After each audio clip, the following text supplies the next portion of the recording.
Wanna know how to use ArrayList in Java? Well, no worries. In this video, I'm going to show you an easy step-by-step guide on how you can easily use and access them. It's super simple, so let's get right into it. Now first up, ArrayList is a flexible list that you can grow or shrink.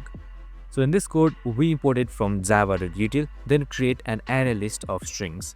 Then we use a .add and parenthesis so that here we can see items.add, and under here we can see our text right here, that is strings.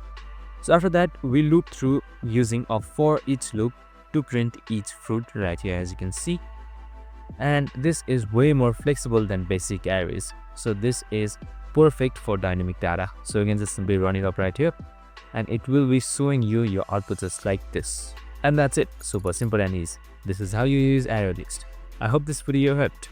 If it did, make sure to like, subscribe, and tune in with us for more of these videos. See you in the next one.